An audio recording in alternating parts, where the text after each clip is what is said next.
বর্তমানে এই সময়ে দাঁড়িয়ে রাজ্য এবং দেশের যে অবস্থা, তাতে এই রাজ্য সম্মেলন থেকে ছাত্র সমাজের প্রতি কি বার্তা দেবেন? স্কুল কলেজে শপথ করো, বিভেদ রুখে স্বদেশ গড়ো, যে স্লোগান আমরা দিয়েছি স্কুল কলেজে, তার কারণ ক্যাম্পাসে ফিরতে হবে।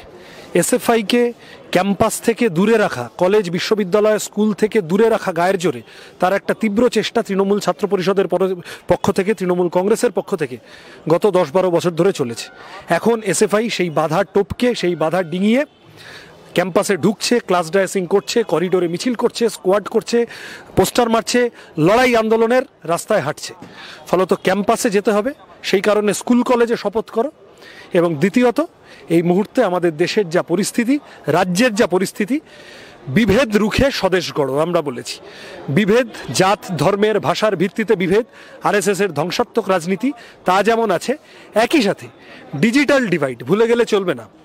কোভিডের সময়, লকডাউনের সময়, তার আগে পরে জোর করে অনলাইন ক্লাস চাপিয়ে দিয়ে, লেখাপড়ার খরচ বাড়িয়ে দিয়ে, গরিব ছাত্র আর বড়লোক ছাত্রের মধ্যে যে ভাগাভাগি করে দিয়েছে, বড়লোক পড়াশোনা করতে পারবে, ফেলো কড়ি মাখো তেল, গরিব ঘরের ছাত্র, মধ্যবিত্ত ঘরের ছাত্র তারা পড়াশোনা করতে পারবে না।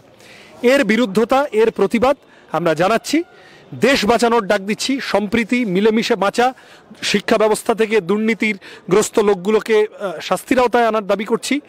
এই যা সামগ্রিক পরিস্থিতি হয়ে আছে, আমরা মুক্তির দিকে এগোচ্ছি, আমরা পরিত্রাণ চাইছি, শিক্ষা ক্ষেত্রকে এদের হাত থেকে রক্ষা করতে হবে। সেই কারণে স্কুল কলেজে শপথ করো, বিভেদ রুখে স্বদেশ গড়ো। এই মুহূর্তে সারা দেশে বিজেপির যে সাম্প্রদায়িকতা এবং আমাদের রাজ্যে তৃণমূল কংগ্রেসের পক্ষ থেকে যে প্রতিযোগিতামূলক সাম্প্রদায়িকতা এবং নয়া শিক্ষানীতির মাধ্যমে শিক্ষাঙ্গনকে গৈরিকীকরণ করার চেষ্টা, এই পরিস্থিতিতে এসএফআই এর লড়াই কতটা কঠিন? লড়াই কোনোদিনই সহজ ছিল না। এসএফআই এর জন্মলগ্ন থেকে লড়াই কোনোদিন সহজ ছিল না। যে সংগঠনের পতাকার লাল তারায় প্রায় 280 জন শহীদের রক্ত লেগে থাকে, সেই সংগঠনের লড়াই কোনোদিন সহজ নয়। কিন্তু তার মানে এই নয় যে এসএফআই কারো ভয়ে ভীত। হ্যাঁ, আরএসএস এর বিপদ আছে, হ্যাঁ বানর সেনারা লাভঝাপ করছে, হ্যাঁ তৃণমূল উন্নয়নের রেট চার্ট হাতে কলেজের গেটে গেটে এতদিন দাঁড়িয়ে থেকেছে।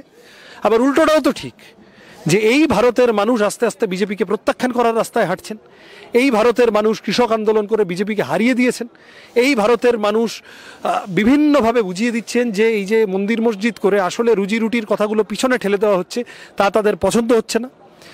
একই রকমভাবে এই পশ্চিমবাংলার মানুষও বারবার বুঝিয়েছে, পশ্চিমবাংলার ছাত্র সমাজও বারবার বুঝিয়েছে যে এই দুর্নীতি, এই গাজোয়ারি, এই স্বৈরাচার, এই সব মিলিয়ে একটা লুঠের পরিবেশ তৈরি করে রাখা, সেটা ভোট লুট হতে পারে, সেটা শিক্ষার ফি লুট হতে পারে, সেটা অন্য কোনো রকম লুট, তৃণমূলের নেতৃত্বে পছন্দ করছেন না। পরিস্থিতি যেমন খারাপ, এটাও ঠিক যে পার্থ চ্যাটার্জি কিন্তু জেলে, সেটা আন্দোলনের চাপে। ফলত এসএফআই এই পরিবেশ থেকে, আমি আবার বললাম, আমরা শিক্ষা ব্যবস্থাকে রক্ষা করার লড়াই লড়ছি। পাবলিক এডুকেশন সেক্টরকে সেভ করতে হবে, কারণ আমাদের ঘরের ছেলেমেয়েরা, গরিব ঘরের মধ্যবিত্ত ঘরের ছেলেমেয়েরা, বিশেষত ছাত্রী, বিশেষত এসসি এসটি ওবিসি মাইনরিটি, যারা বেশি বেশি ড্রপ আউট হয়ে যাচ্ছে। এই যে জেলায় আমরা সম্মেলন করছি মালদা, সরকারি তথ্য হচ্ছে এই জেলা রাজ্যের শীর্ষ জেলাগুলির অন্যতম, যাদের ছাত্ররা ড্রপ আউট হয়ে অন্য রাজ্যে কাজ করতে চলে গেছে পরিযায়ী শ্রমিক হিসেবে, সংখ্যার দিক থেকে, পার্সেন্টেজের দিক থেকে।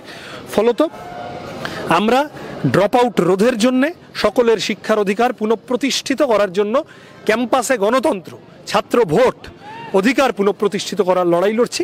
লড়াই কোনোদিনই সহজ ছিল না, আগামী দিনেও সহজ হবে না। আমরা বুঝি, when the going gets tough, the tough gets going.